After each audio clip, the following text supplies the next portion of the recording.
নমস্কার সকলকে স্বাগত ট্রাইব টিভি বাংলা। এই মুহূর্তে রয়েছে আমি অঞ্জন আপনাদের সঙ্গে খবর সাথে নিয়ে। যে খবর থেকে প্রথমে নজর রাখবো ভোটের আবহে বড় ধাক্কা রাজ্য সরকারের। মেয়াদ উত্তীর্ণ হওয়ার পর কোনো ব্যক্তির চাকরি বৈধ নয়, স্পষ্ট জানিয়ে দিল কলকাতা হাইকোর্ট। 25,753 জনের চাকরি বাতিল করলো, বলা যেতে পারে প্রায় 26,000।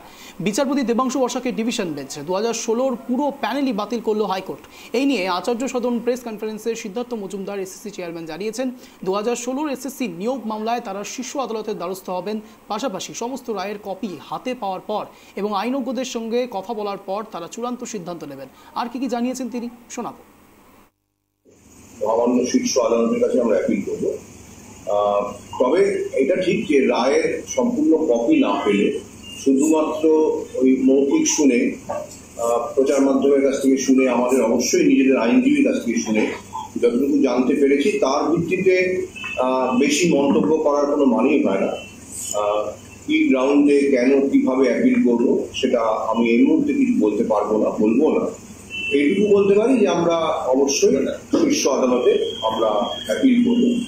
তার একটা কারণ আমরা আলোচনা করতেই পারি, সেটা হচ্ছে যে আমরা জানি যে এই নিয়োগ প্রক্রিয়ায় সিবিআই এর দীর্ঘ অনুসন্ধান চলেছে এবং সেটা প্রায় 1.5 বছর অনুসন্ধান চলেছে এবং এই 1.5 বছর অনুসন্ধানে কেন্দ্রীয় যে তদন্তকারী সংস্থা তারা কম বেশি 5,000 জনের ব্যাপারে তাদের যে সন্দেহ প্রকাশ করেছিল বা তাদের বক্তব্য ছিল যে এই 5,000 জনের নিয়োগ সেটা আইনসঙ্গতভাবে হয়নি।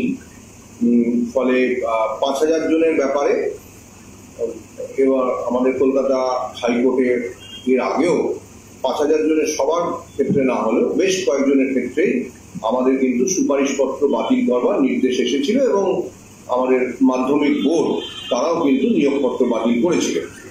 তা কিন্তু এবারে যেটা ঘটলো যে ওইটাতে অভিযোগ ছিল, সুনির্দিষ্ট অভিযোগ ছিল, সিবিআই তাদের তথ্য প্রমাণ সহকারে তাদের অভিযোগ জানিয়েছিলেন। আমরাও কিছু কিছু জিনিস খতিয়ে দেখে জানিয়েছিলাম। এর ভিত্তিতে মহামান্য হাইকোর্ট একটা সিদ্ধান্ত আগে নিয়েছিল। কিন্তু বাকি যে প্রায় 24,000 এবং তার থেকে 5,000 বাদ দিলে বাকি 19,000 তাদের ব্যাপারে যে কি অভিযোগ আছে, কি সুনির্দিষ্ট অভিযোগ আছে, এটা রায়টা পুরোটা না পড়লে আমি বুঝতে পারবো না। কিন্তু আপাতত দৃষ্টিতে মনে হচ্ছে যে খুবই কঠোর একটি রায়, যে যেহেতু 5,000 জনের ব্যাপারে অভিযোগ আপাতত দৃষ্টিতে যা জানতে পেরেছি সিবিআই রিপোর্ট থেকে এখনো, আর তার ভিত্তিতে যেহেতু 24,000 জনের পুরোপুরি নিয়োগ বাতিল হয়ে গেল, এর জন্য আমার মনে হয় যে আমাদের শীর্ষ